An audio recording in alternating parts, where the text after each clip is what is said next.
Now, so we are starting. So welcome everyone to the second day of the Africa ELTA Female Leadership Mentoring Program final presentations. We are very excited that you are back with us on the second day to enjoy listening to and watching presentations given by our mentees who are now our presenters, giving their presentations about different topics from their classrooms in the African context. And today we are very glad to have the second list of MNCs presenting. Tomorrow is our third day and final day of the presentations. So please mark your calendar to join us as well tomorrow. The presentations that we are going to attend today are 15 minutes each, and every presentation is followed by 5 minutes for questions and answers to interact with the presenter. And to do so, we are going to start right away with our first presenter tonight, Viola. And I know that Khadija is your mentor, so I'm going to give the floor to Khadija, who is also one of our past mentees and now serving as a mentor in the program. Khadija is an innovative educator and environmental advocate from Kenya, with 15 years of experience teaching English and literature. She empowers students through sustainability projects, climate action initiatives, and community engagement. She has served and also shared her work through different webinars and events within the ELT community in Kenya and internationally. Khadija, the floor is yours. Thank you so much, Dr. Amira. Good evening, everyone. I'm very much excited. So I'd like us to welcome Abiola Opala. She's an English teacher and she's a teacher trainer and also Cambridge coordinator from Nigeria with over 30 years of experience in ELT, while I have 16 years experience. So we've been learning from one another. So she's a professional development leader and also she likes using multimodal strategies to boost learner engagement. And that's why we are here today to give her a chance to tell us about how we can incorporate the multimodal back model into the English language classroom. Welcome, Abiola. The floor is yours. Thank you very much, my mentor, Khadija. Let me share my slide.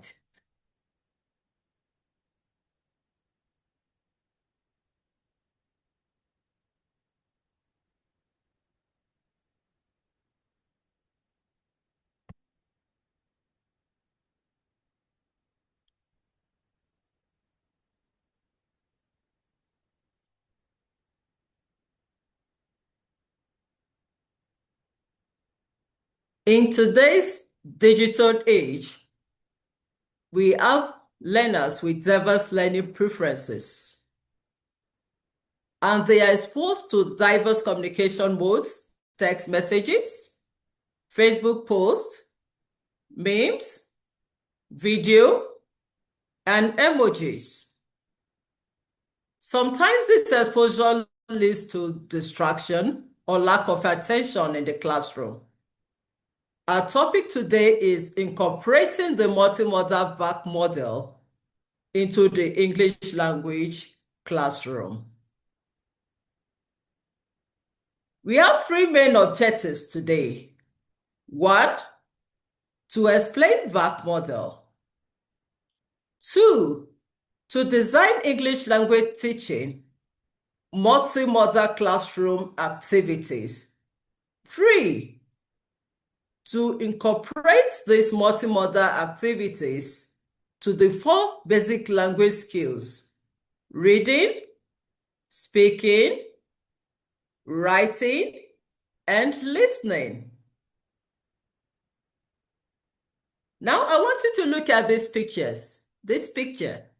These learners are engaged in different activities. What caption comes to your mind for this picture? Let me have your answers in the chat box.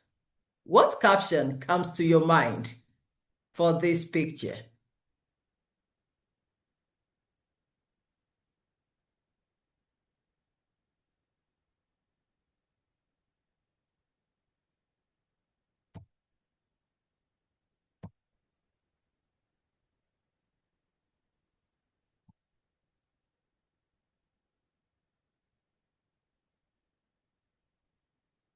So let me have your answers. Differentiation, individualized learning, good answers, great answers. Learning preferences. Learning preferences is one of the captions that comes to the mind by looking at this picture. Learning preferences, that brings us to the VAC model. What is the VAC model? The VAC model explains that learners learn best in four main ways. We have visual learners, those that learn better through seeing, videos or images. Auditory learners, those that learn better through listening and discussions. Read and write learners, those that learn better by engaging with text and taking down notes. And we have kinesthetic learners, those that learn better through hands-on experiences, practicals, and relating their learning to real-life experiences. Then why multimodality in English language teaching? When we talk about the VAC model, we are not labeling or restricting our learners. Rather, we are talking about their preferences. So in multimodality, we are combining these learning preferences so they can be engaged simultaneously in our classroom. So multimodality in English language learning is to support retention. For instance, in the nursery class, you're teaching the learners how to read. You can bring in picture prompts. In an advanced class, you want to teach a literary text. You can show a documentary on the background of that literary text. Or after the reading of that literary text, you can show a movie on that text.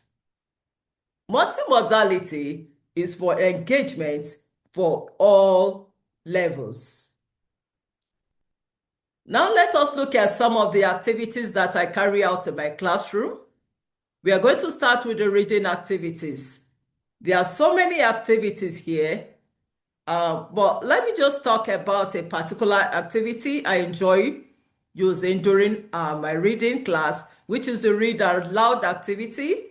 I choose the students and they take turns to read out each paragraph. And then I also share them to assigned group where they do the jigsaw reading. They share their ideas of what they have learned with others. Another activity in my classroom, which is the speaking activity. In the speaking activity, I enjoy using the role play where they act out the lesson for the day. This helps their communication skills. Now I want you to look at this picture again. We have the picture of the face of a boy. I use this in my classroom to teach the diphthong sounds.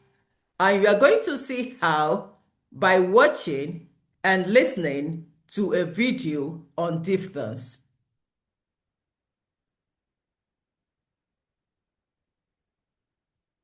We are looking at the diphthong sounds today.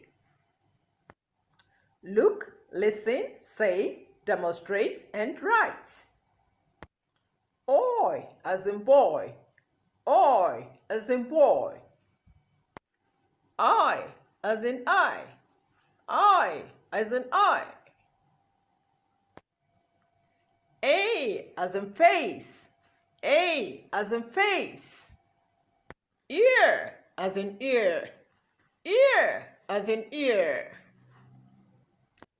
Ow as in mouth. Ow as in mouth. O as in nose. L as in nose. R as in her. R as in her. Which sound is missing? Were. Tourists. Were. Tourists. We are looking at the different sounds. Thank you. So today we are going to look at the main focus, which is the writing activity. We are going to carry out a practical on how I use the writing activity in my classroom. We can see a lot of activities going on here under the writing activities, rearranging of sentences, worksheet, group discussion on the outline for the writing. But I want you to take a look at this picture. The picture speaks. We have some masquerade, some children having fun, grandparents, a Christmas tree. The topic for today is how I spent my last holiday. We are now going to use this picture as a prompt to write on how I spent my last holiday.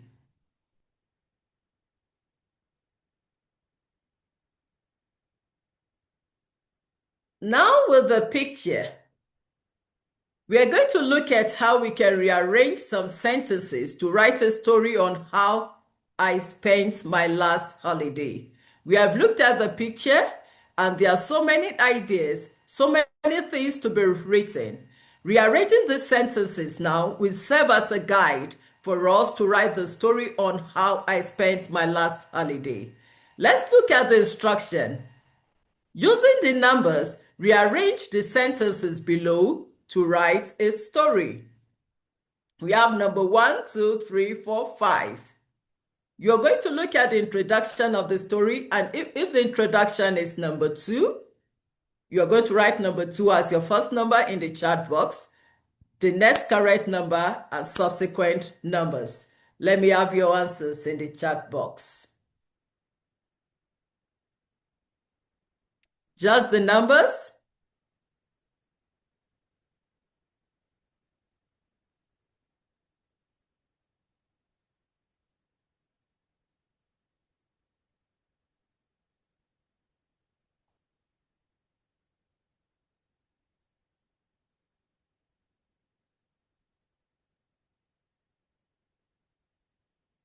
Yes, good, good. The answers are coming in. Good one, good one. Good. Let's rearrange the sentences to write a story. How I spent my last holiday. Great. The answers are coming in. Good, good. Good attempt. Nice one. Now we have so many answers on how I spent my last holiday. Let's look at answers for today. We have our first answer here. 4. During Christmas, I traveled to my village to visit my grandparents. 3. My grandparents own a large farm and I enjoyed playing there. We have our next answer, 2. Spending time with my cousins and exploring the farm made my holiday special. Our next answer, 1. I also saw traditional masquerades in the village square, which was fascinating. The last one, 5, which is our conclusion. Overall, my holiday was exciting and relaxing, and I feel refreshed now.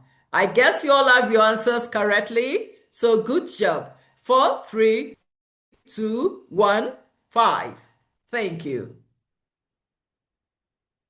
Are you ready to use multimodality in your next lesson? Let me see you react with a thumbs up.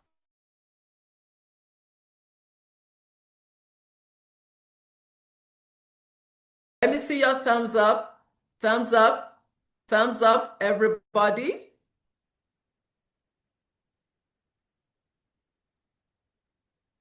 Good one. We are ready to use multimodality in our next lesson.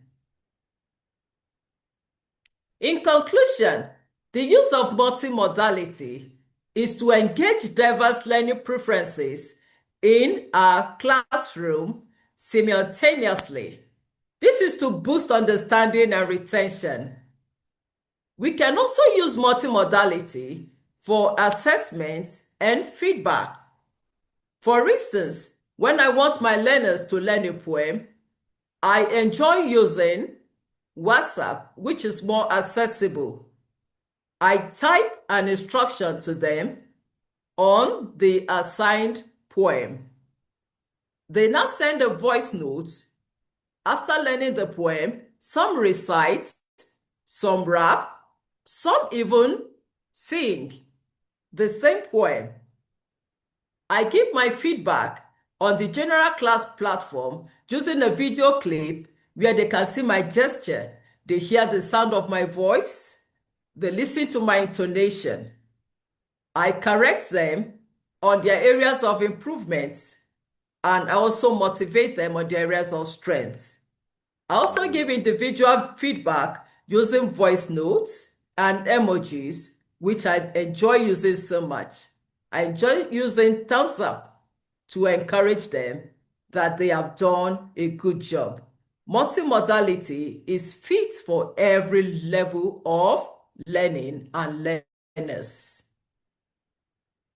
References: Learning styles again, backing up the right tree, educational developments. Reading images, the grammar of visual design. Now we have come to our question and answer session. What are your questions, feedback, and comments?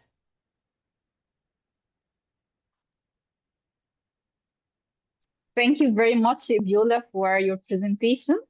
And I love that you are using your own videos in teaching your students. This is really amazing and takes a lot of time and preparation from you as well as the teacher. So that's really great and inspiring. Um, I hope that you can read the chat box for comments and feedback. We do have a lot of positive feedback and comments from the audience. But I have a question as you are reading this positive feedback.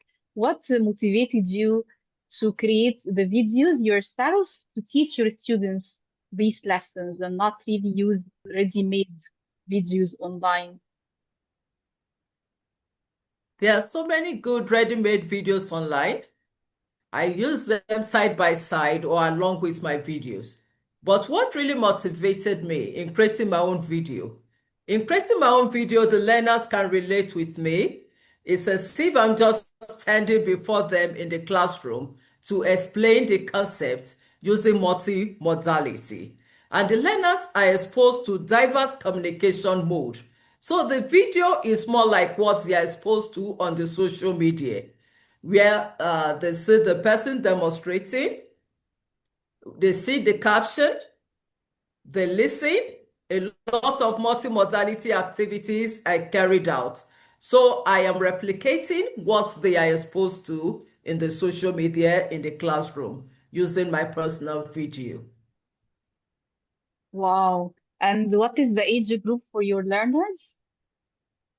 The age group of my learners, I am from 13 to 16, more of senior secondary school in Nigeria. Yeah, so they are exposed to social media and they already use these videos, they watch them daily. So you taking advantage of this and bringing it to your class is really amazing. I haven't thought about this myself before. Thank you for sharing the idea. You're So welcome. if you have any questions for Ibiola, please type them in the chat box or you can unmute yourself and speak. You're welcome to interact through the mic as well. I see comments from Veronica saying, superb, I love multimodal teaching. Chinwe said, well done. So we have Mahamba, Africa ELTA President. Thank you for joining us. He said, amazing presentation. Mohamedi said, well organized presentation. Okay. I'm afraid we don't have questions. It's all positive feedback.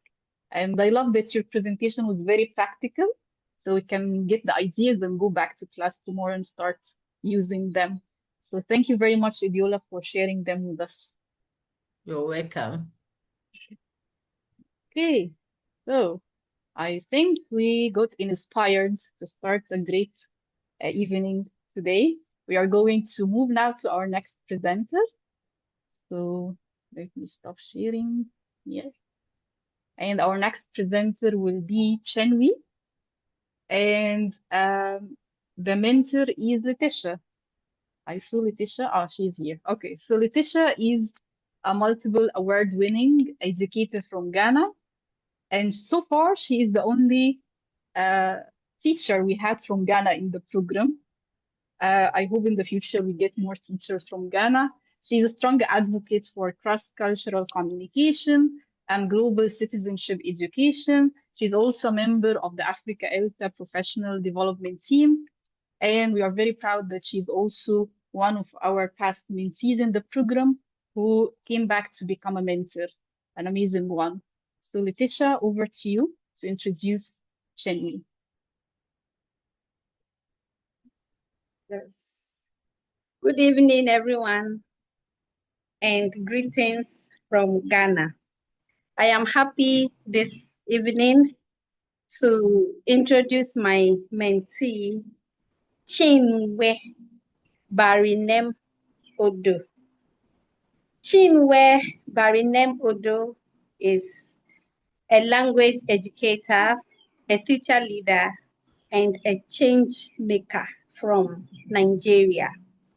She's passionate about curriculum implementation and development, and also takes interest in helping other teachers in terms of professional development. She also likes to guide young learners to reach their full potential. In line with her goals and aspirations, Chinwe today will be presenting on positive mindset. Over to you, Chinwe. Thank you, Letitia. Thank you so much. So I'm going to share my screen now.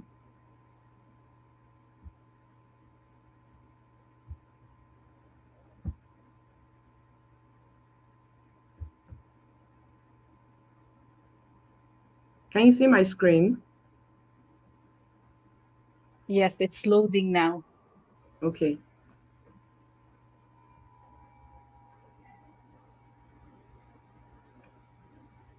Is it up now? Yes. Okay. Okay, good evening, everyone.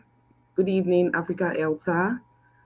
My name is Chinwe Barinem Odo, and I'm here to present on growth mindset in the ESL classroom, building result-oriented teachers. Chenwi, I'm sorry that you need to make the slides on a slideshow. It's actually on the slide. Okay, maybe let me stop and share it again. Okay, Because no it's problem. actually on the slideshow.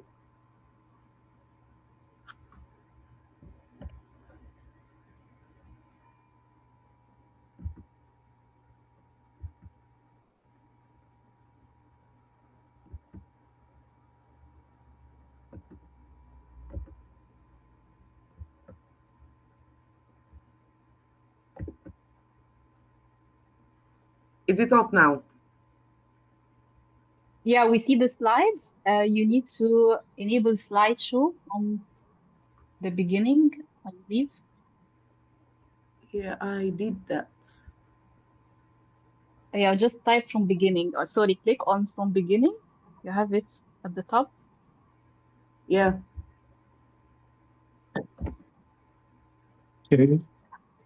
Is it up now? J'étais attendu, j'étais appelé. Tu ne répondais pas. Is it up now on slideshow? Not yet. Non, je t'appelle, je viens vers toi. Je suis dans la chambre là-bas. Tu vas m'appeler, je vais entendre. Okay, let me try that again.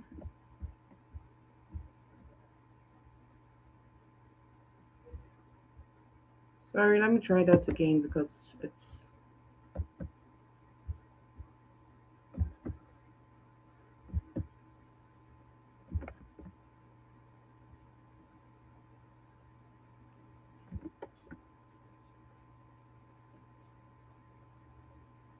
Okay, has it come up now? No, it's still like as it is, but I think you can see the slides, so it's okay. Okay. I don't want to take from your time. Go ahead. Okay, because I've already put it on slideshow. So, all Okay. right. So I'm here. My name is Chinwe Barinem Odo, and I'm here to present on growth mindset in the ESL classroom, building results-oriented teachers. Now we're going to be looking at the aim of growth mindset, and there we're going to look at the what, the how, the why, and outcomes. And this research was done as a result of a learner in my class who would always not try out activities that she's given, but she would just come up with the I do not understand, I do not know language. And when you call her close and put her through, she's able to achieve it even beyond what you're expecting. And I began to wonder and ask myself questions. I teach year five, and she has passed through teachers before me. I wonder the kind of mindset they have and how they have contributed, if they ever noticed at all, and what they did to help her. And I use that as my research for this to find out from other teachers what their growth mindset is. And so that was how I came up with this topic. Now, what's a growth mindset? It was coined by Carol Dweck in 2006, and it's a mindset that believes that our intelligence and our abilities can be improved with effort and the right strategies. And these efforts and right strategies are what we as educators have to bring into the classroom for our learners to be able to reset their mindset and get them to where we need them to be and even beyond. Now, why is it necessary to have a growth mindset as an educator? It encourages resilience, it improves learning and achievement, it builds confidence, develops problem solving skills, and it prepares learners for life. And how can we achieve this as educators? When we reframe mistakes as learning opportunities, a lot of times we dwell on mistakes that maybe the learners in the class have made or we have made, and then we don't learn from it. Instead, we're dwelling on the negative. That doesn't help at all. So reframing our mistakes as learning opportunities would help to achieve a growth mindset. Then when we focus on effort, strategies, and progress, we commit to continuous professional learning, we reflect regularly on practice, we embrace feedback, no matter where or who is giving us this feedback, we embrace it positively and then use it to our advantage. Then we model growth mindset language by the things we say, positive words only. We set realistic, incremental goals, and we create support learning teachers community like we have in Africa ELTA.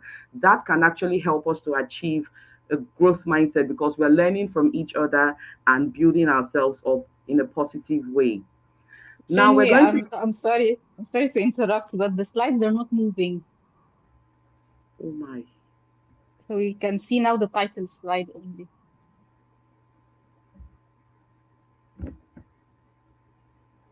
So sorry about that. It's okay, like tech issues can happen.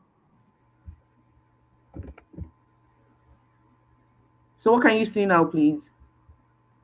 Now you stopped sharing, so you need to share again. Okay. Let me share it again.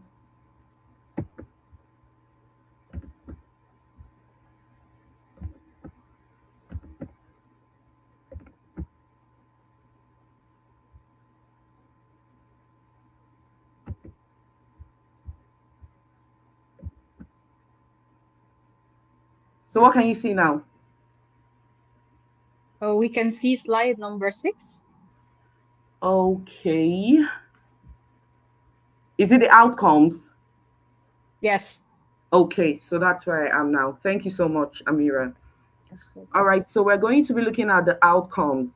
And this outcome came from research from African female teachers on their experience on growth mindset.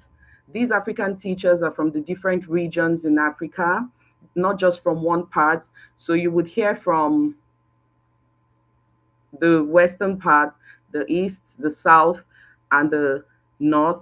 And that shows us that in Africa, it's actually having a growth mindset is not just one sided, it's actually found in the different regions. And they will tell us how it has positively impacted the lives of their learners. So the first person we're going to be looking at is Wanadi Ali Wacha, who is the only Tanzanian finalist for the Global Teachers Prize. She's the Africa ELTA Communications Coordinator and a mentor to 100 plus teachers across Africa. For her to have been able to achieve this, she had a positive mindset. She had a growth mindset. And this has reflected in her students, in her learners over the years, as they have behavioral shifts, academic progress, to the extent that a student in her class now said, made a quote, "Before I feared English, and now I say I am not there yet, but I am growing." And that is a positive word. That's a positive language to use. And that opens the child's mind to learning and learning better. Now we So also, Chinwe, the slide is now still the outcomes.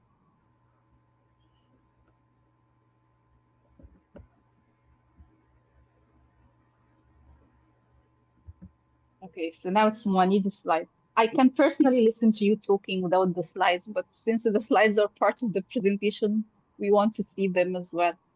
So okay, just make sure that you are moving the slides.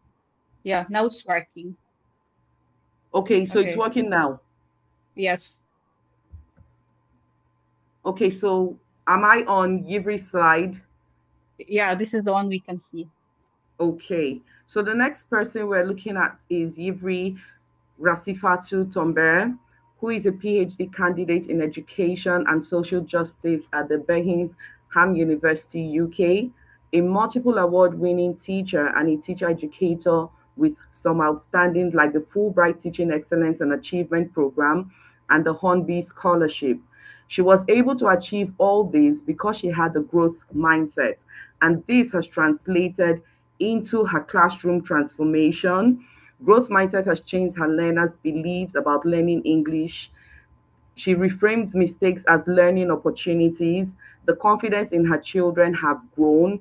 Even she had confidence in herself because she began supporting other teachers in their professional development, not as an expert, but as a belief that she could do it. And this is a positive and a growth mindset.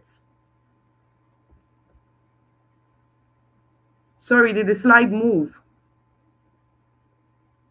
No.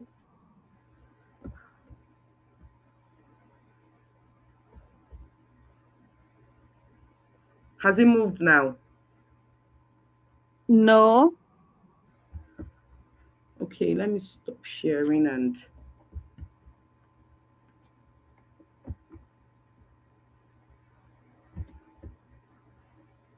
so has it moved to the next slide? You stopped sharing, so you need to share again Sharing. the screen. Yeah.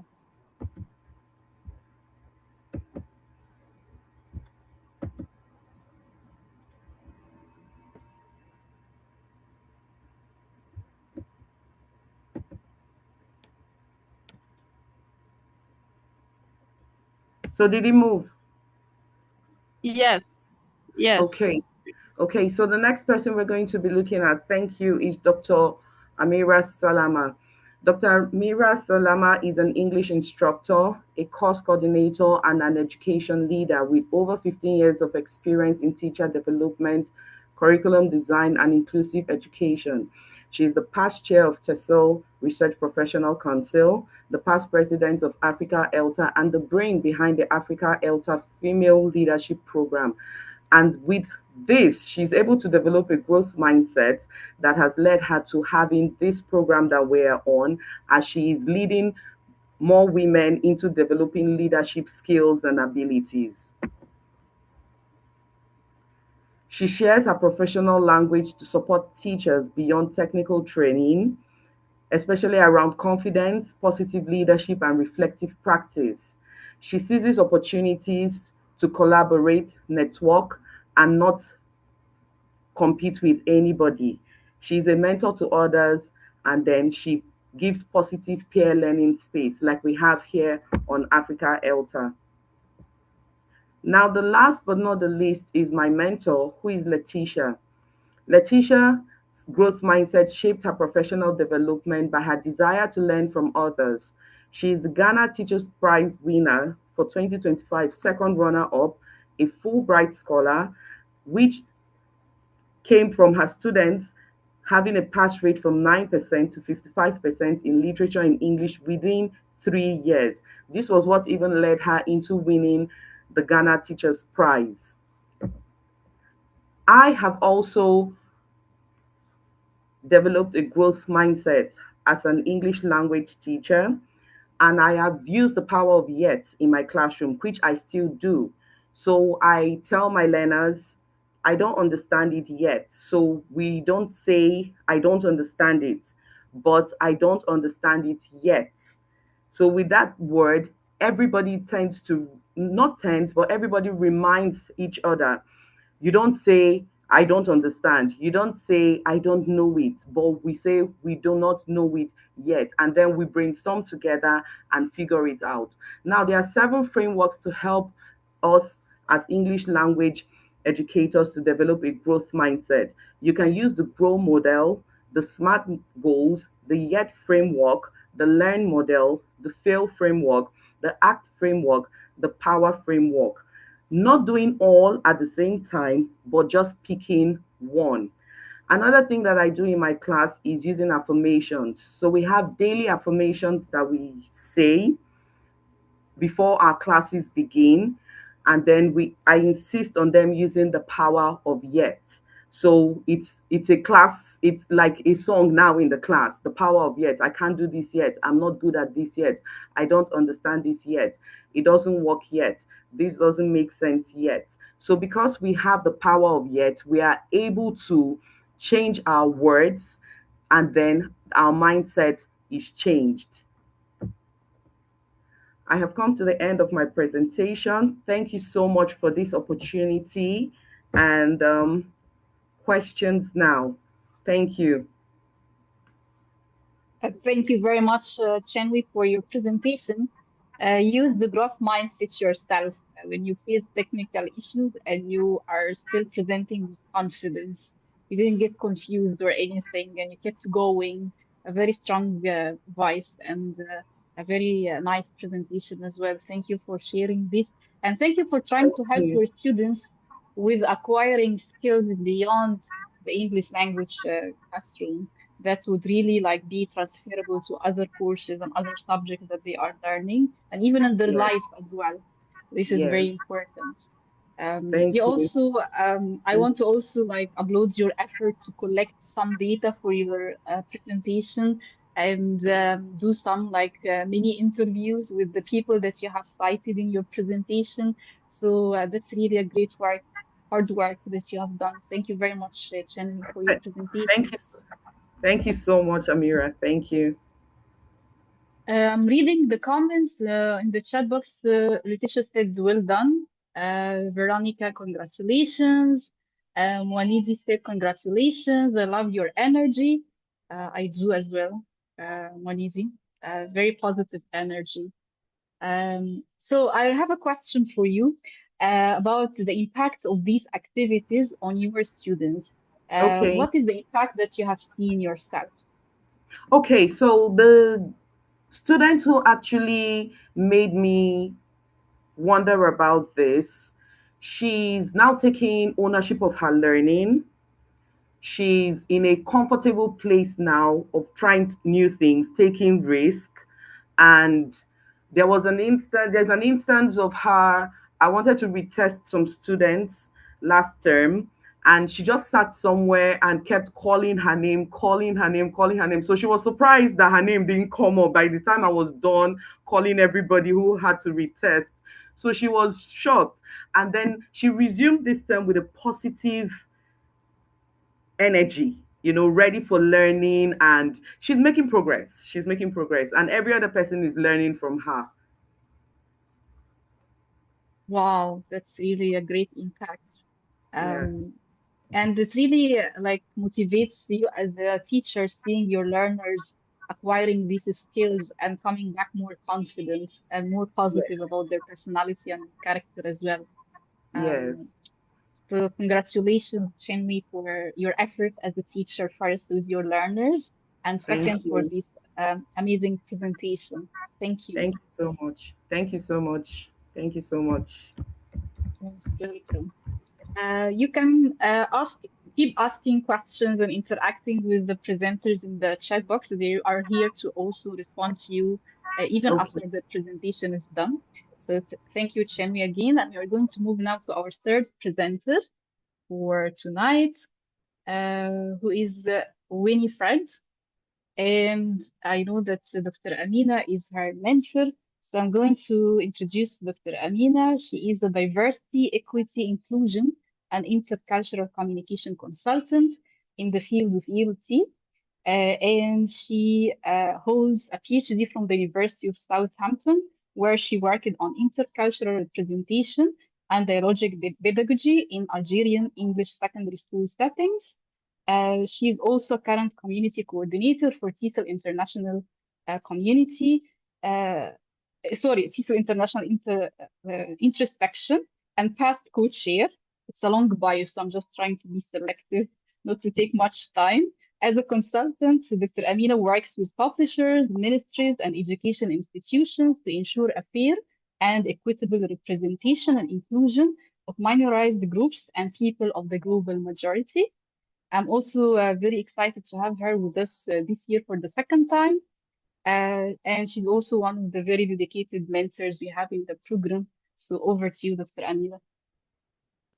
Hello, everyone. Thank you for having me. I'm very honored to be introducing Winifred Agingi, who has been very passionate about this mentorship scheme and who has dedicated a lot of late nights working on her presentation. She is an education inspector in secondary schools in Cameroon and has more than 23 years in the education sector as a teacher and also as a mentor to young people in her neighborhood.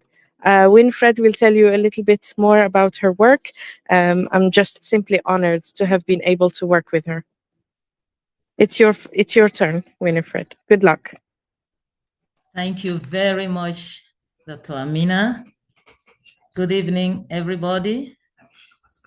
Let me share my screen. Okay.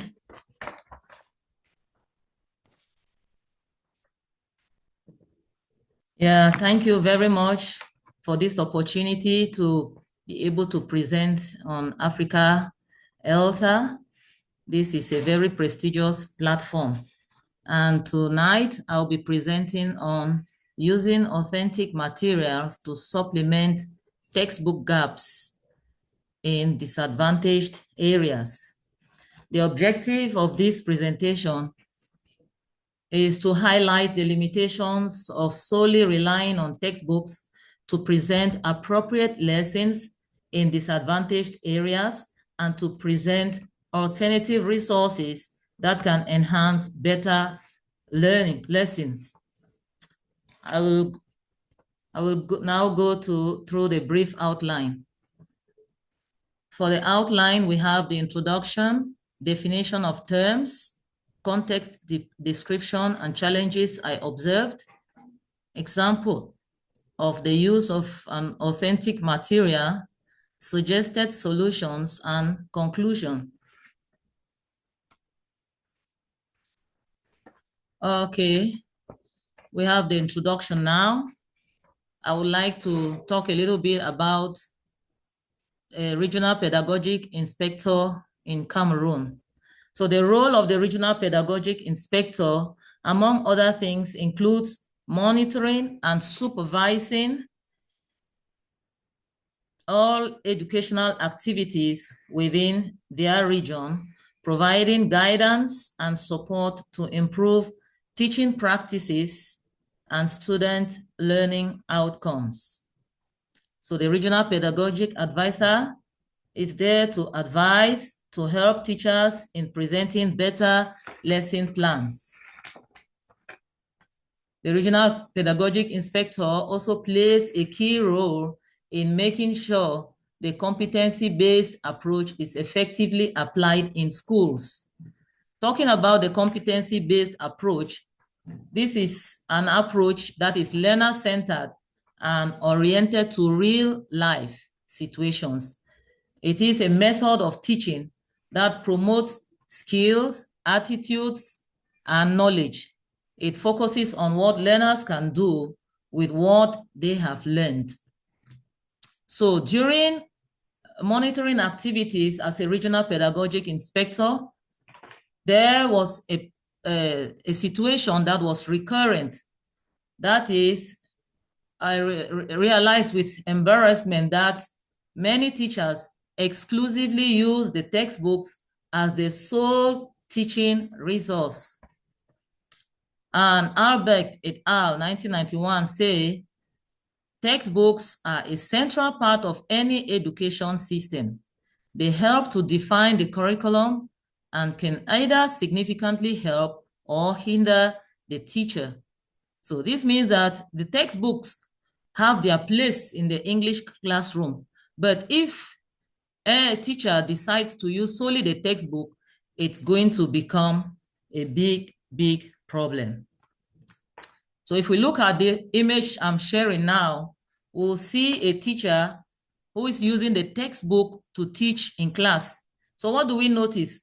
That teachers over-rely on the textbook without adapting their lessons to the learner's context. And this goes against the competency-based approach, which is supposed to use real-life situations. So they teach in isolation.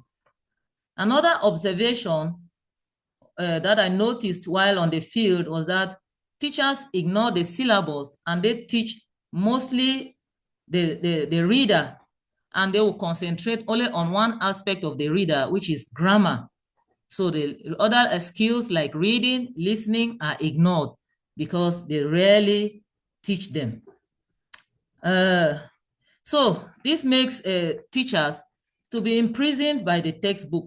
Their exercises or homework do not really test the learner's ability to use the language effectively and appropriately.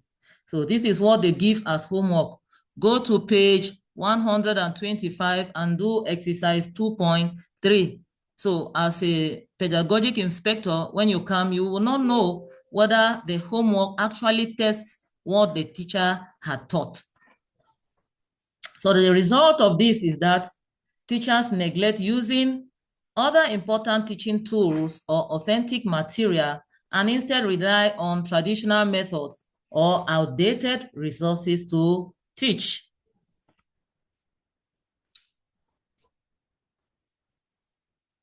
Context description.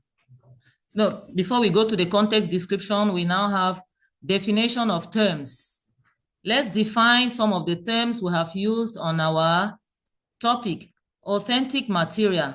Authentic materials are audio, print, and video material that have not been designed for deliberate use in the English language classroom. That is what the personalized English language courses, PALC, tells us. That is, we have material like newspapers, receipt booklets, leaflets, menus, other videos or audios that teachers can use to supplement their teaching in class. Disadvantaged areas. According to Collins Dictionary, people who are disadvantaged or live in disadvantaged areas live in bad conditions and tend not to get a good education or have a reasonable standard of living. So those in disadvantaged communities are less favorable due to a lack of resources, due to perhaps war, some crisis or the other. Therefore, it will be good that while teaching in such areas, the teacher should see how he can make use of authentic material to ensure that learning goes through. And teaching textbook gaps, these are the shortcomings of a textbook that teachers must fill using creativity, supplementary material, and real-life examples. Okay.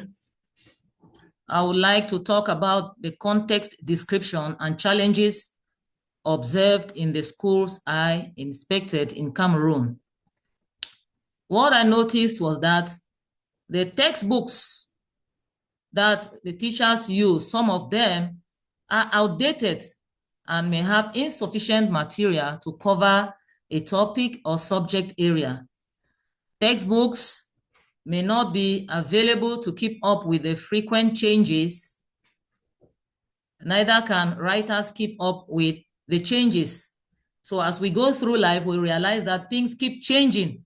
So if a teacher is stuck only to the textbook, it does not give room for the learners to explore the recent occurrences in life. Some textbooks are also expensive for some students from deprived backgrounds. So because of the high pricing, many of them can't afford to get these textbooks. And in some contexts also, we have a situation where we have about 8 to 10 textbooks in a class of about 50 to 80 students. Learning becomes very difficult and the students rely solely on what the teacher is going to tell them. And in most cases, it's difficult to even control such classrooms because a good number of the learners will be distracted. We also notice that some of the textbooks only explain things in a single way. So students will need expansion from their teacher for better comprehension. So we see the limitations of a textbook. It does not give room for greater exploration of concepts. Some other texts for listening passages are very lengthy.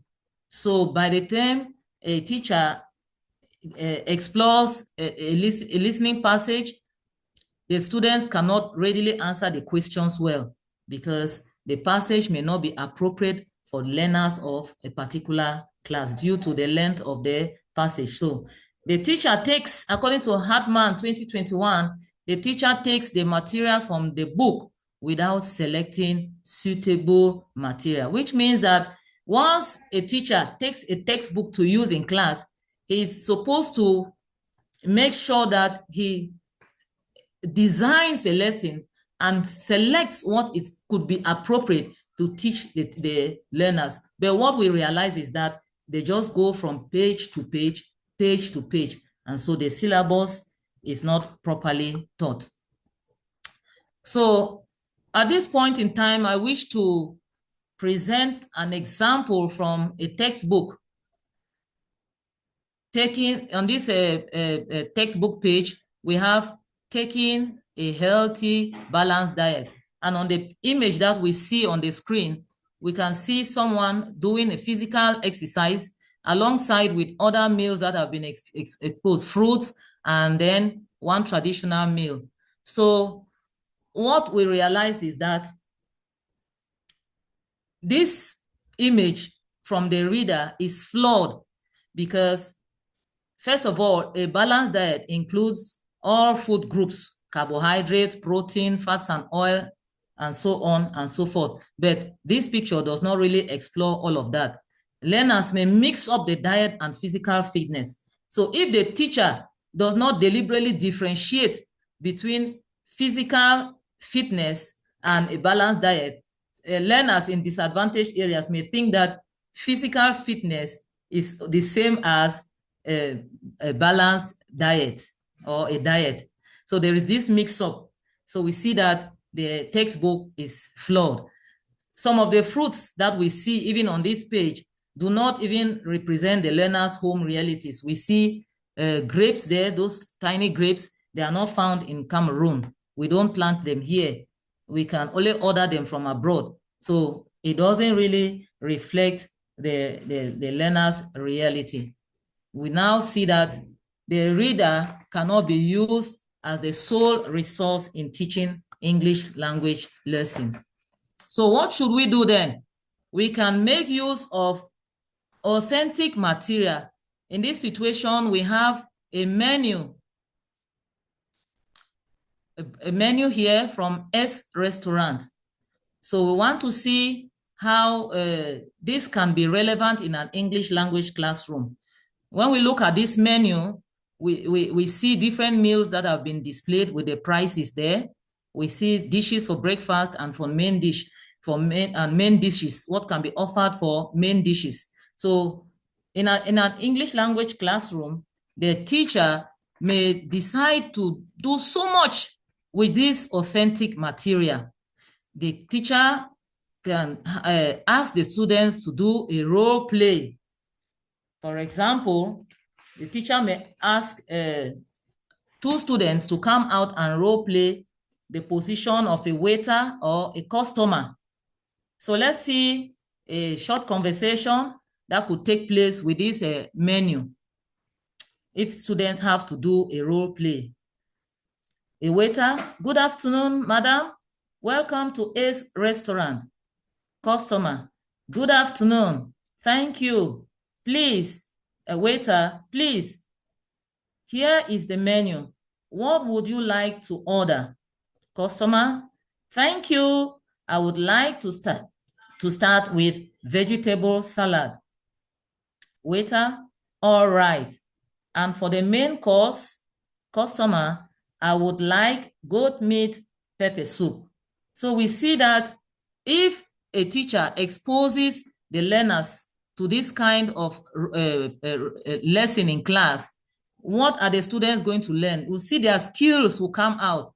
The skills of conversation, turn taking, polite expressions, like we have seen modal verbs that have been used there, would. And then we see real life communications. So the teacher may also teach focusing on vocabulary. If you look at the menu, we have words like grilled chicken, crispy, omelette. All of these are words that the learners will get, which may not be found in some textbooks. So they are acquiring new vocabulary. They can read to get information. They can construct simple sentences using just this authentic material, which is the menu. Some other thing that the teacher can also help the learners to do is to make choices with money.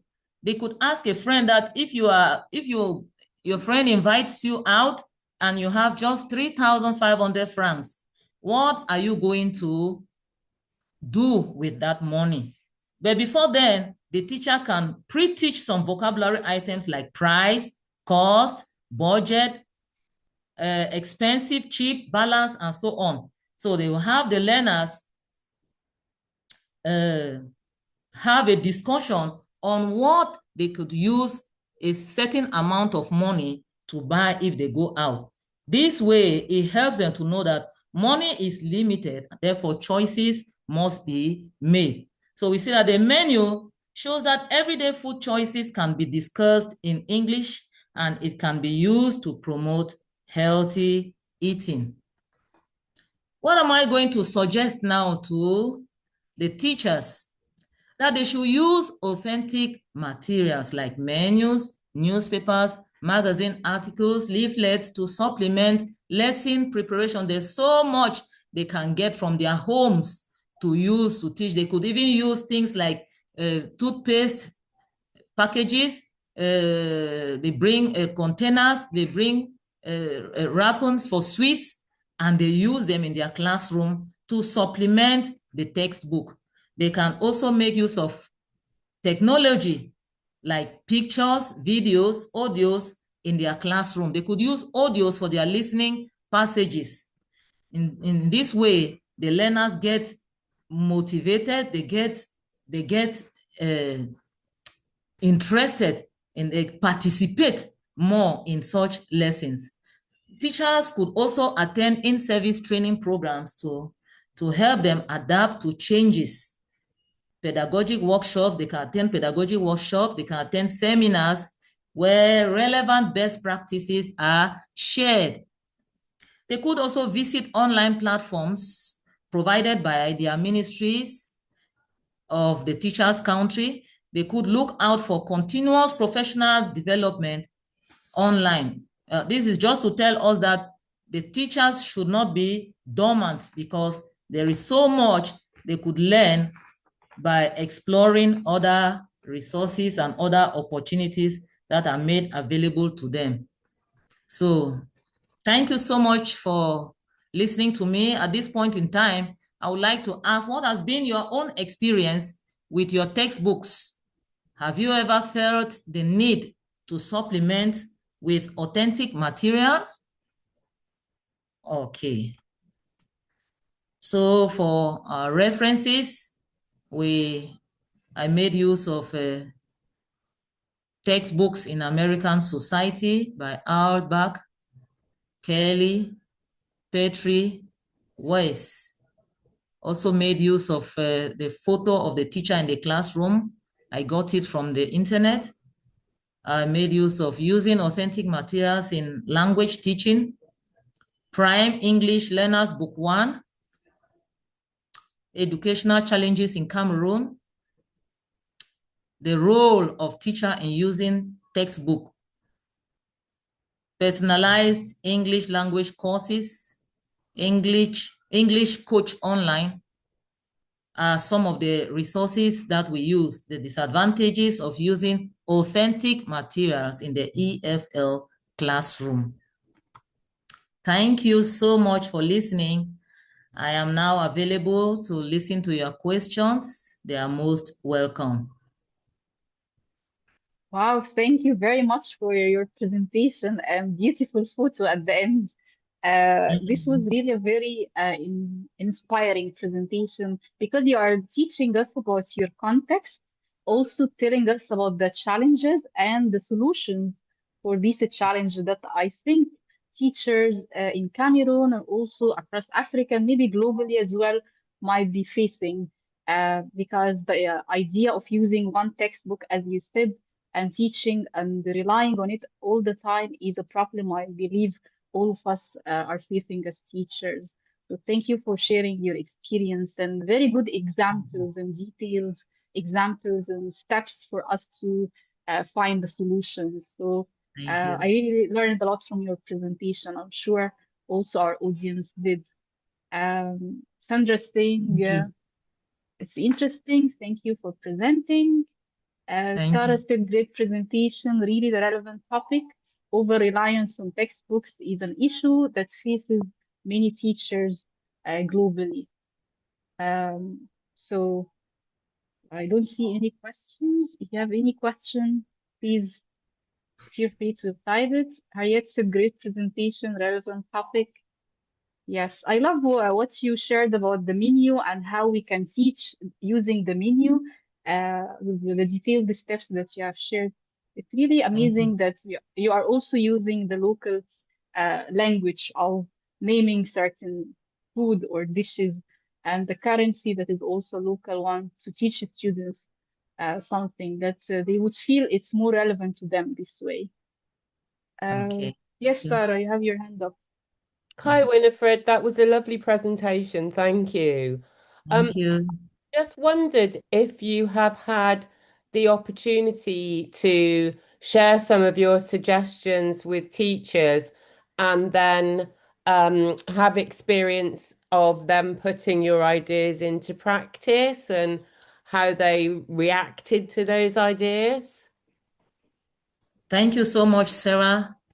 I would like to say that Africa ELTA has really come to help boost my leadership as a regional pedagogic inspector. I used to identify these problems, but I really did not have the know-how on how to give a solution to these teachers.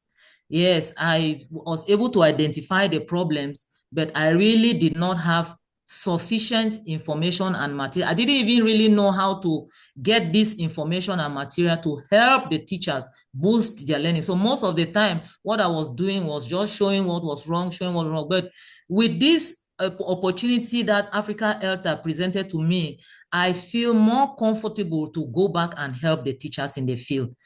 What I have done here has opened my mind extremely, and I know that no teacher will pass through my hands and go back the same. So thank you. I'm going to use what I have learned here to implement in the field. Thank you. I really like the fact that you use the example of a menu, for example, which is something that the teachers can easily get their hands on. So, you know, it doesn't have to be material that the teachers are going to have to pay for or that it's difficult for them to find. So I think it was really good for you to highlight that. Thank you. Thank you. Thank you so much, Sarah. Yes, Butri? Yeah, hello. Thanks to the presenter and thanks to Amira and Africa ELTA for this program. I just want to give a testimony because we can say that Cameroon and Togo, we have the same conditions.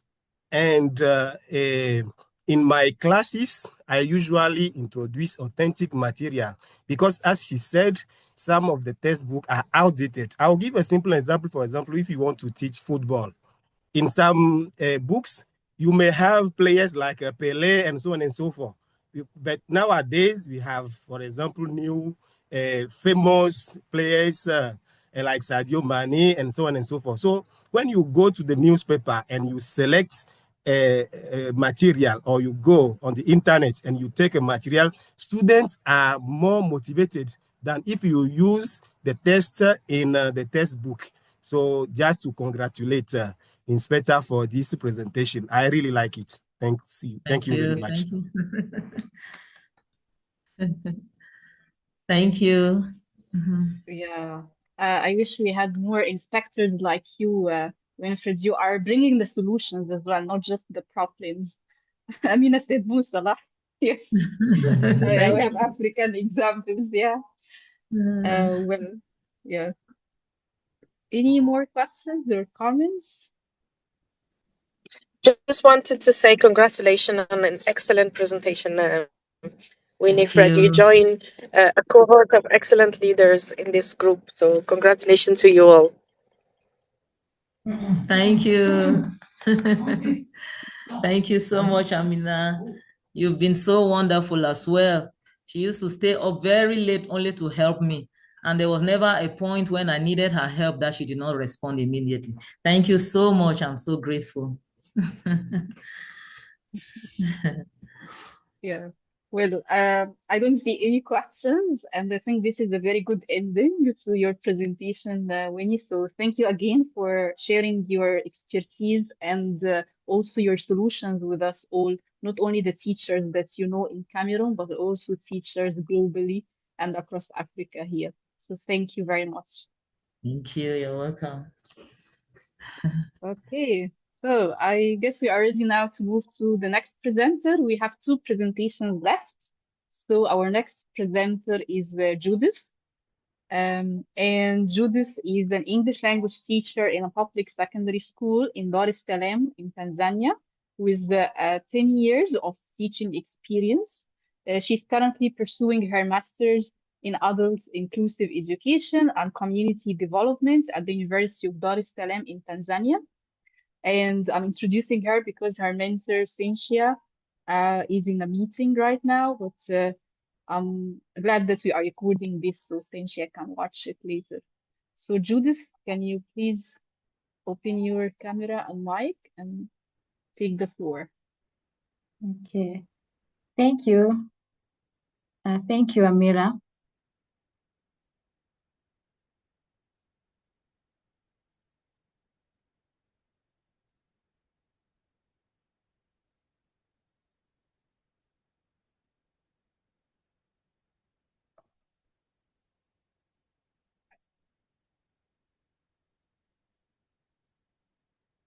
I want to share my slides.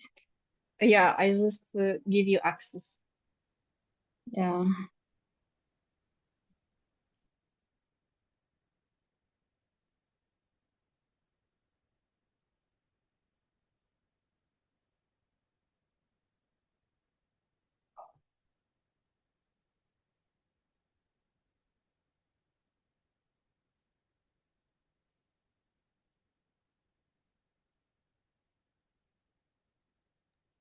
I think now you can share, Judith. Yes. Um,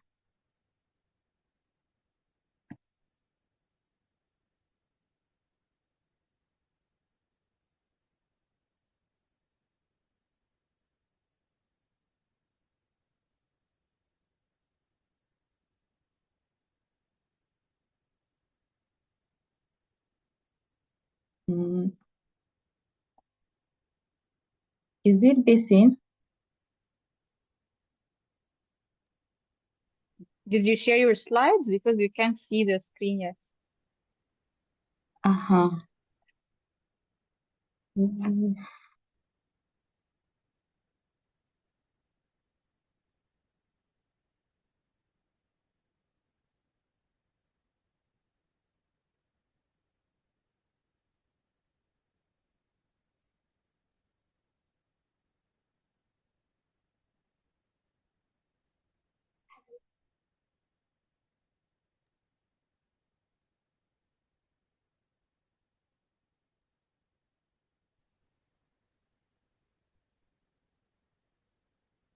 Are you facing any problems?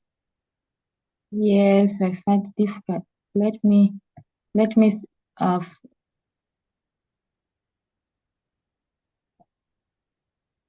let me share it again.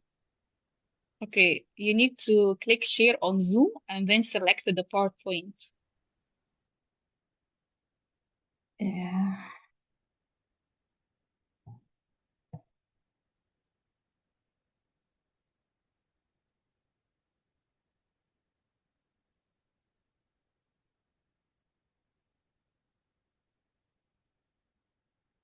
Like this.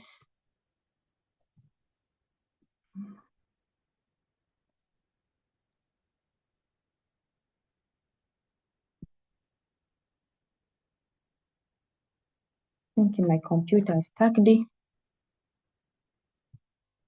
Okay, would you like to, do you need more time so we can move to the next presenter and then you present the last one? Yes, yes, yes. Let me make some sort of correction in my slides. Okay, great. So we can move now to the next presenter while you fix this problem. And our next presenter, one second, is Yutandi, right? And Crystal is the amazing mentor.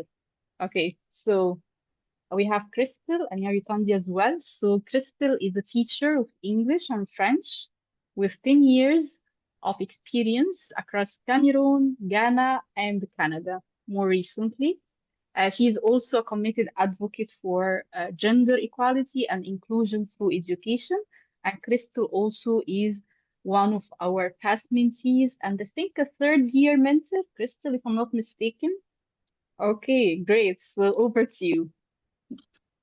Okay, good evening, everyone. I'm Christelle. Amira has already presented me, and I'm honored today to present you the fabulous Dr. Oduwele. She's a teacher of English education at the uh, Olabisi University, that is in Nigeria, and she also has 10 years of experience, and I'm giving her the floor. She's going to amaze you. So just keep your ears open.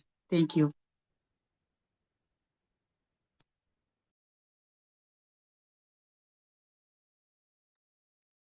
Thank you. Thank you, my mentor, Christelle. Hello, everyone. I am about to share my screen now. Okay.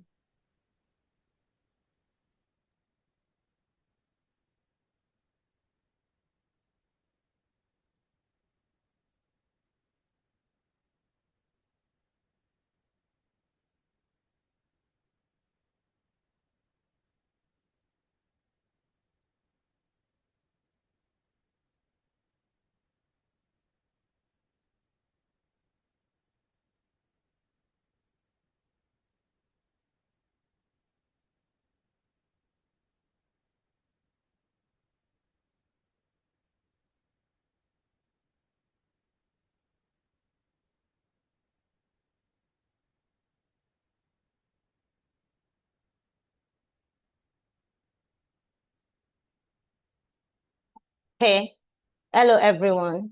I'm presenting on the effect of technology-enhanced strategies on learners' English spelling competence.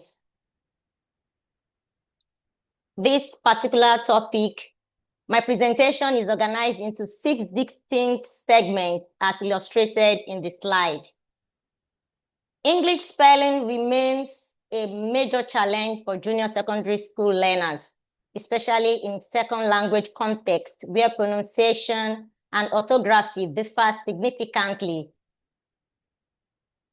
Since spelling accuracy affects reading fluency, writing quality, and overall academic performance, improving it is both necessary and urgent.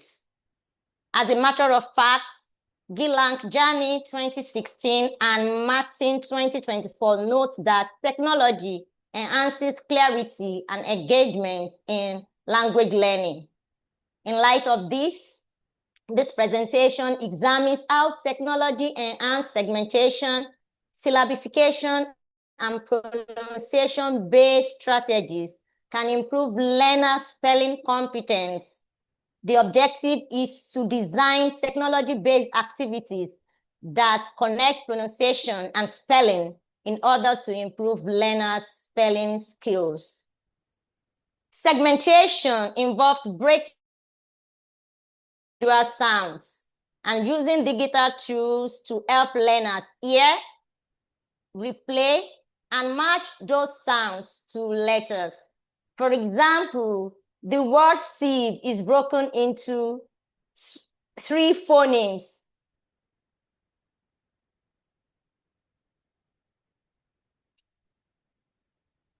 I don't know whether we can hear that, but that sound is, the second one is,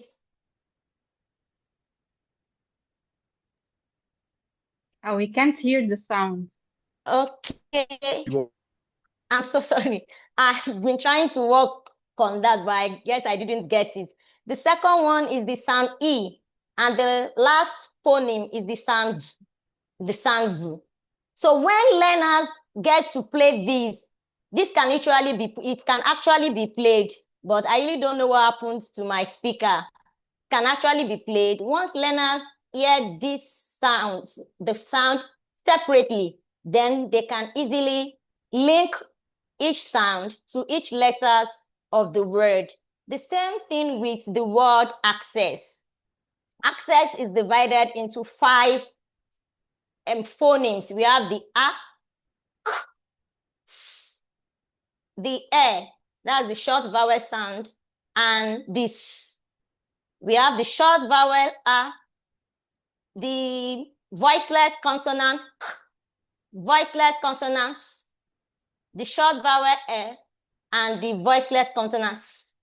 So learners can easily link these particular sounds to their individual letters. The next is syllabification. Syllabification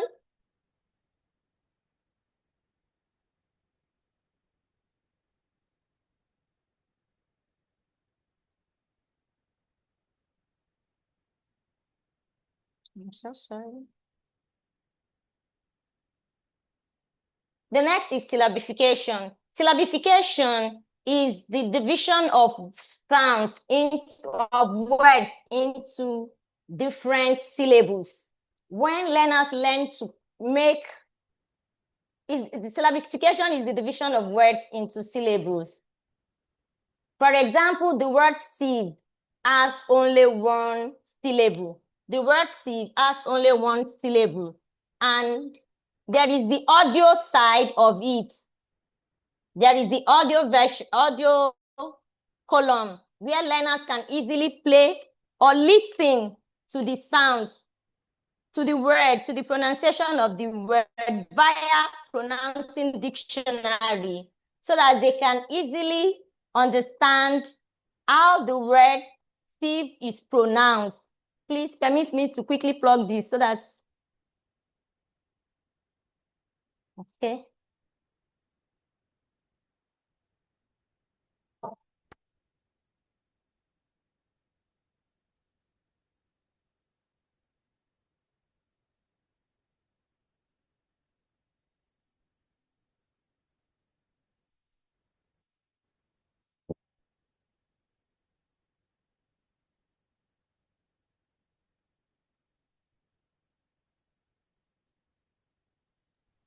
Now we can't hear you.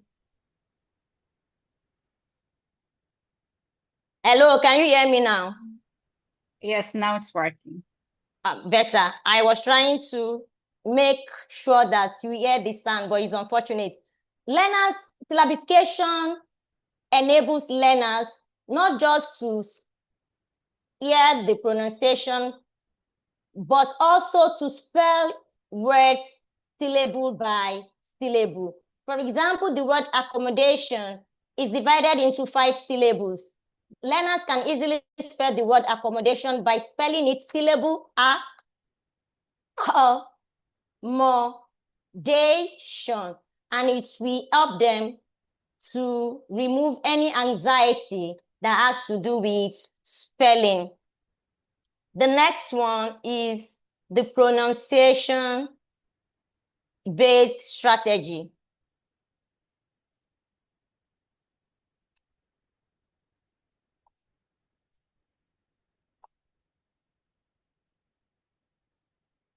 The next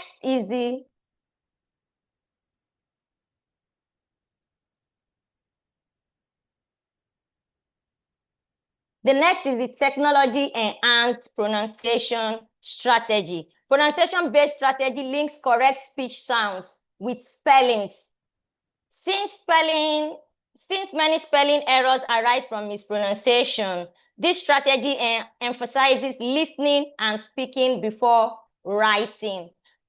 It emphasizes listening and speaking skill before writing. This presentation would have been very interesting if only I could play the audios.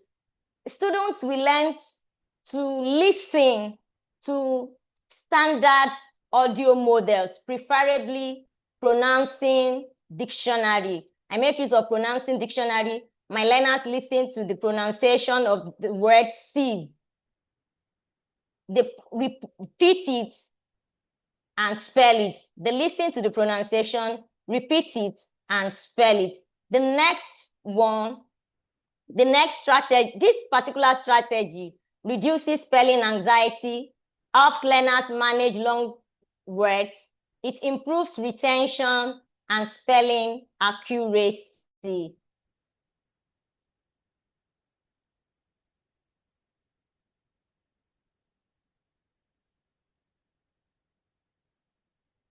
There is a slide that shows classroom application of all these strategies. This particular technique is designed to help learners not just spell words, because spelling shouldn't be taught through rote memorization. As a matter of fact, spelling should not be taught through rote memorization. Learners should hear sounds, link them to letters, understand meanings, and use words in context. Therefore, when learners get to see this meaning of the words they are to spell, it will aid easy spelling. They will feel at ease to spell their words. They will be at ease to spell their words. This particular technique is strategically designed to help learners spell with ease, construct meaningful sentences, enhance writing skills, and build confidence in their use of English language.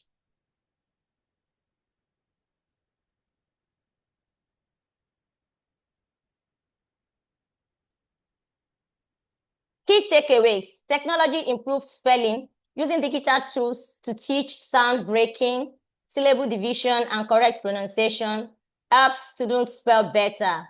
Making sounds clear reduces spelling errors. When teachers clearly show speech sounds, divide words into syllables, and demonstrate correct pronunciation, students will definitely understand how words are formed and make fewer mistakes. It is essential to note that consistency leads to better results.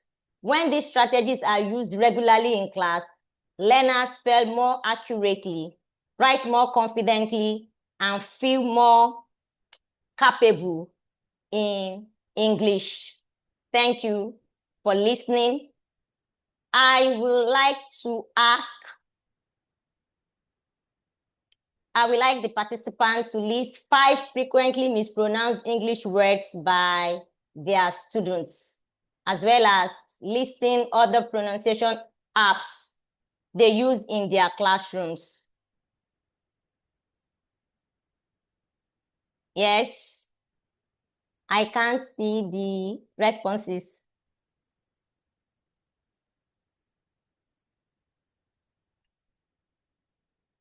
Yes, I cannot see the responses.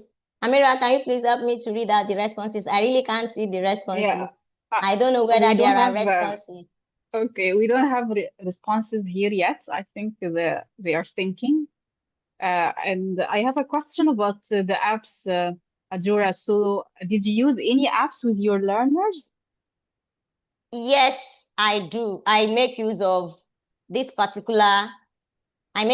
English Pronouncing Dictionary. As a matter of fact, my recorded words are from English Pronouncing Dictionary. I have references. I make use of Oxford Advanced Learners Dictionary, Pronouncing Dictionary. I make use of the Offline English Pronouncing Dictionary. And for all the sounds, I got most of the sounds from BBC Learning English 2014. And I've been using this particular apps since 2014, 2018. All my apps, 2014 and 2018. It's so unfortunate that I couldn't demonstrate the sounds, especially because my speaker is not working. And I also tried to use my phone to connect with my amplifier, but it also refused to work. And I've also tried it. I've tried it before using it tonight, but I just don't know whether because of my anxiety. I guess it's Yes, this anxiety. happens usually. Yeah, this is like when the speaker knows you have a presentation, it stops working. So this is not really, yeah, this is normal. So, like, did you also encourage your learners to use these pronunciation apps in your class? And what was the impact on their learning? What I do with my learners is that since they are not allowed to come to class with mobile phones, I encourage them to get their parents' phones for the for the secondary school students. And for the tertiary institution students, I just got to the university last October. But I've already introduced the pronunciation app, especially the last one, the pronunciation tip, the complete guide to English pronunciation, to some of the students. Yes, I've introduced that to them. I gave them the app because the app can be shared. So I gave them the app. Yeah, like, and what was the impact on their spelling, as you said, or learning in general? Yes, in secondary school, I use this app to prepare my students for spelling bee. And in 2014, yes, the students I prepared in 2014 emerged second best in the zone. In 2018, at the local spelling bee competition, my students came first. So I've really used it and it has worked. Wow, that's amazing. Crystal said, I use online dictionary. Putri said, I don't use any pronunciation app in class. So these are the responses to your questions. I guess it's now time for questions. If you have any questions or comments you'd like to share with Adora, that is the time. This is the time to do so. Can you hear that? I don't know whether you can hear that. Yes. Yes, but okay, it's too late already. Yeah. That is what I. Yeah, but yeah, we can go to the apps that you shared here on the links, and if someone would like to try them, they can do so. Uh, Thank you very much for sharing your experience with teaching pronunciation in your class and also using applications to teach it with your students. Thank you very much. Thank you, Thank Adora. you. Thank you all for listening. Most welcome. I can see now that we have Judith back, but I'm not sure, Judith, if you have your tech issue solved. Yes, Amira. Okay, so now you can present and share your screen. Yeah. Okay, perfect. Okay, thank you.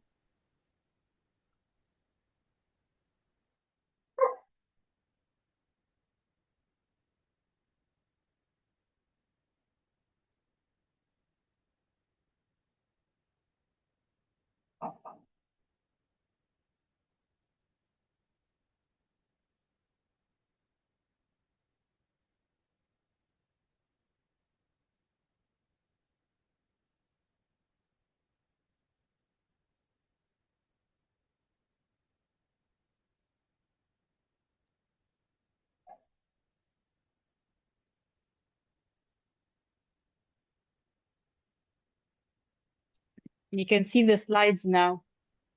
You can see the slide, eh? Yeah, you just need to put them on slideshow. Yes, perfect. Okay. Thank you so much, Amira. And today I want to share with you about how icebreaker enhancing motivation, communication, and collaboration in English language classroom. And before going to the content, I want to share with you about why I'm using this icebreaker in my English language classroom. In my English language classroom, I prefer to use this icebreaker in order to create a safe and a fun classroom, because my students are beginners of learning English. They are Form 1 students. And when they come from primary school, they use English as a medium of instruction. And when they come back to secondary school now, they use English as a medium of instruction, and they're supposed to use it in their daily basis at school. So sometimes they feel that difficult to learn English, and they feel sometimes, why I'm here learning this kind of the language. So in order to motivate them, to make them speaking, to influence them communicating and collaborating, I choose to use icebreakers in my English language classroom. That's why I prefer these icebreakers to share with you today.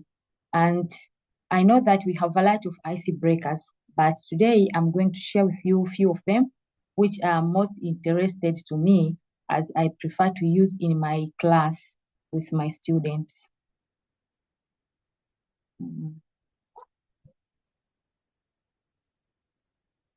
The first one is true truth and a lie. This is one of my favorite one. I prefer to use in my English language classroom. And when I use this one to my students, as I told you that my students are beginners, so sometimes they find difficulties in learning English. So when I employ this kind of the game in my class, I find that my students relaxing and enjoying the lesson. For example, in my school, we have a program of almost 80 weeks, whereby we teach our students at least to be conversant with secondary school environment, and also to at least to know English in such a way they can be able to conversate at least in a simple, even in a simple conversation. So I have to teach them in maybe about, to tell about their routine, to tell maybe about their hobbies. So one day in my previous lesson, I used these two truth and the lie to my students to teach them about, to teach them to tell about their daily routine by using frequent adverb, the word like usual, sometimes, never, and the student, what I want to them is to create two sentences which is true and one is the false one.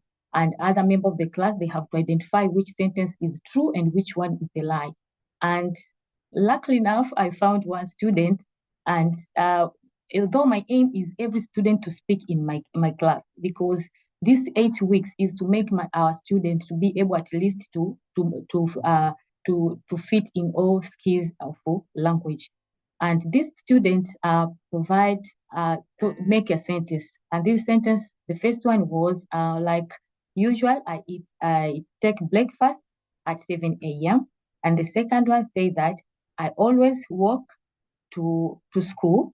The third one was I never brush my teeth. So the student, the classmate, they have to identify the long sentence and realize that the third one was the first one, and they become very happy and laugh a lot, realizing that the first sentence the student speak is about she never brush her teeth. That become very interesting to my class. And not only that, these two truths and the lie also can be used according to the nature of the class, according to the context, because we differ in the context. Sometimes some classes having a big number of students, some having a few number of students. So we as teachers, we have to be flexible to employ these kind of the games in our language classrooms. For example, I have one short video, whereby I found a teacher with a large class and try to find out on how to teach, to employ these games to her students, because sometimes the number of the students is high, and when you are teaching, you feel like you see your student like feeling dizzy, sleeping, and you want now your student to activate. So in order to activate, this teacher find out the way on how to use the truth and the lie in her class. Like you can hear.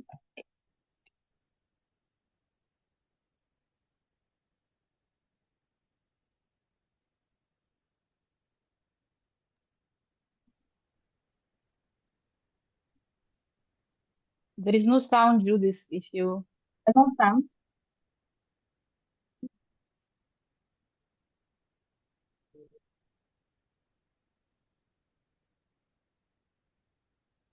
Yeah, indeed. No, there is no sound. Oh.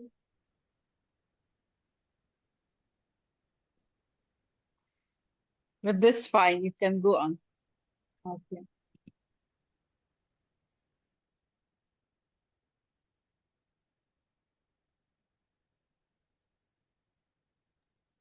I mean, can you explain to us what's happening in the video since we can't hear the sound? Yes.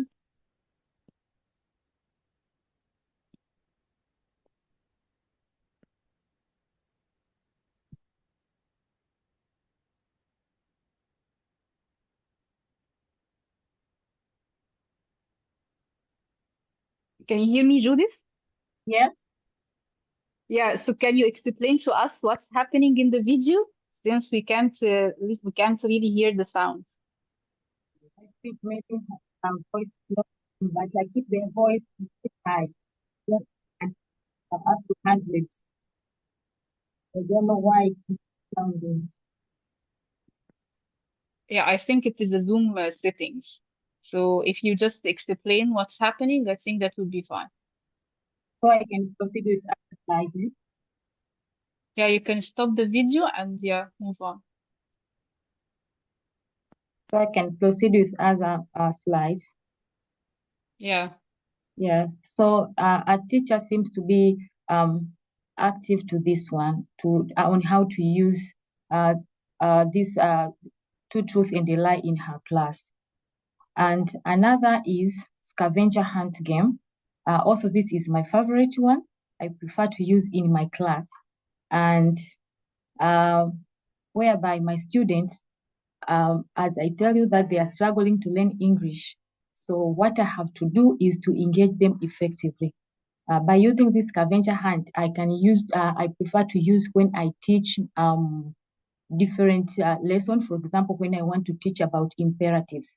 When I teach about imperatives, I can create an activity by writing simple sentences in a stick note and hide them around the stations in the class, and whereby the student into groups, at least of 5, they have to go around the class and find out those stick note. I have written those sentences about imperatives. And when they come back after finding those sentences, I ask them to do three things. The first one, they're supposed to write the whole sentence in a board. For example, if they get about, maybe they found clap your hands. So they're supposed to write on the board the sentence, imperative sentence, clap your hands. And the second thing they're supposed to do is to underline the verb. What is the verb from this sentence? So they have to underline the verb, and then they have to create a sentence, or to not to create. They're supposed to act about that verb they have underlined. This activates also the students because they are becoming to be aware with those imperatives by doing, not only by listening to only. And another activity which I can do, I prefer to use in my class when by using this scavenger hunt is when I teach my former student about talking about events. When we talk about events in my class, I prefer to take some sort of headshot of influential people and display on the board. And the students have to pass around where I put a kind of stick note which have written the events of those headshots.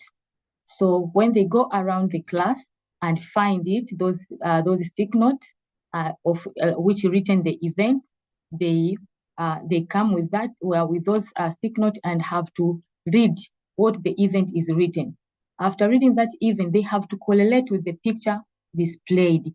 For example, they have found maybe a stick note written the event Independence of Tanzania 1961. Automatically, the students, they're supposed to look about these pictures of these influential leaders and maybe pick Mwalimu Nyerere as the one who influenced Tanzania independence.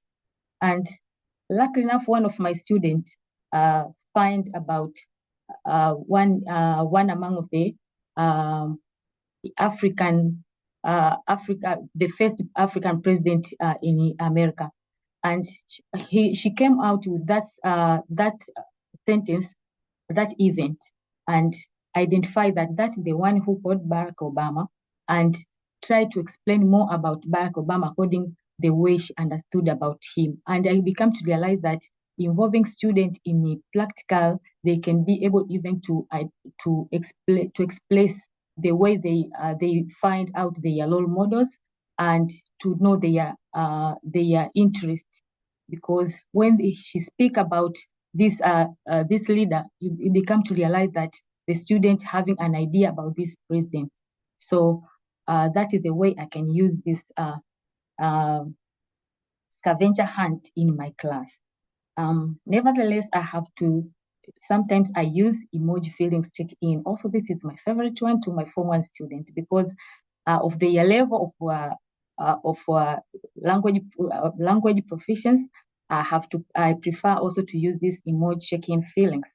I prefer to use it at least at the first day of the week, for example, in Monday, or sometimes when I end up the lesson, I have to evaluate even myself that why and how my students maybe respond like this.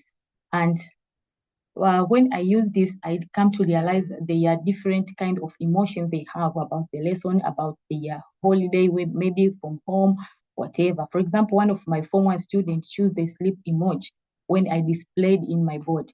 And because of the lack of the resources, sometimes I have to print the emojis and display on the I have to print the emojis and display on the board. So students have to pick one of the emoji according to the feelings she or he feels. So one of my students choose a sleep emoji. I become very curious to understand why this student choose a sleep emoji. And when I ask her, she says that she used most of her time at that night to help her mother who was sick. I felt bad because I become to realize that also because by using this kind of the icy breakers, we come to realize even the challenges our students facing. Beside of maybe punishing the student or shouting to her that, why are you sleeping in my class? Why are you doing this and this? But by asking her and you can understand what they are passing through in their real life at home before they come to school. So this also make me to feel to make me to feel empathy to my students, and also the student feel that they are valued, because you can ask something and they can tell you about what they feel. And even now we can see the emoji are passing through in the chat box, since we have started the the presentation yesterday. And I take 1 minute also to allow this is, for 1 minute, allow me to this to be my class, and they're supposed to pass through the feelings emoji to the chat box, so that we can understand how they feel about our presentation since yesterday. And now what we learned from these ice breakers. That's why I prefer to share my classroom experience, because practical is more important in your classroom, because they allow students to be more engaged in your classroom. By using these examples from my classroom can make my presentation to be more engaged, rather than if I could do theoretical. And also, I advise my fellow teachers to employ this icebreaker to their classroom according to their context, so they can choose which icebreaker is relatable to their context. Another thing is what can make an icebreaker to be effective. Before you create an icebreaker, as a teacher, you're supposed to look about something which is very important. Those are the tips of effective icebreakers. The first one is supposed to check about the level of the student. For example, level of the student of the level of my student is very low. They are beginners. So that's why I have to employ those activities by using icebreakers, which is very simple compared to their level.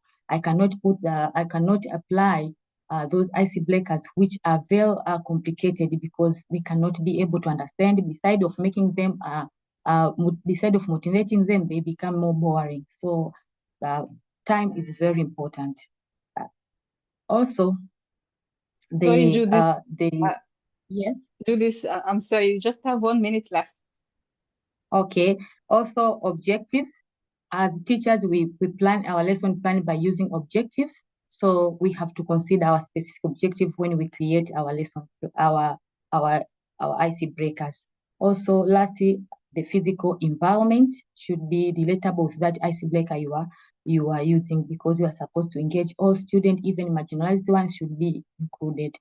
That is the end of my presentation, and I welcome questions and answers. Let's keep sharing. Thank you. Thank you very much, Judith.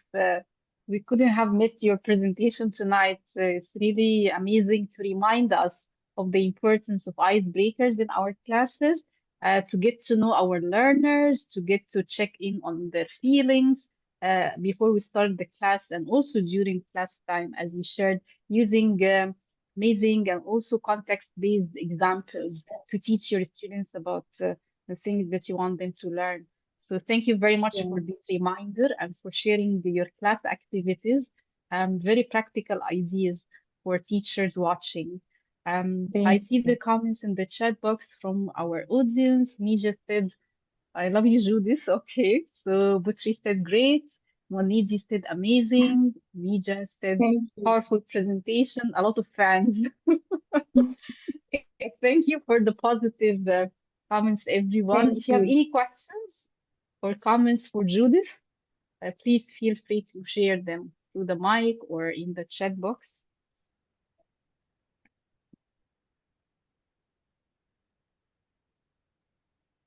So, like you said, your learners, Judith, are beginners? Yes. And what is their age group? They are almost from 11 to 13. Oh, okay. And Do they find these icebreakers engaging? Do they like them? Yes, they like them because, as I told you, that they are coming from schools which they're coming from primary schools where they use Kiswahili as a medium of instruction. So when they come to the class, they feel sometimes bored. And among of the students came to me and tell me in Kiswahili that, "Madam, I don't know where I am." I ask her why, and say that because I don't understand what the teacher teaching. So I realized that because we do not employ any kind of activity to engage them, to make them to feel that this is a safe place to learn, and to encourage them that English can be learned. Perfect. I think we have one question: how to design icebreakers in a way to avoid having a messy classroom. I have mentioned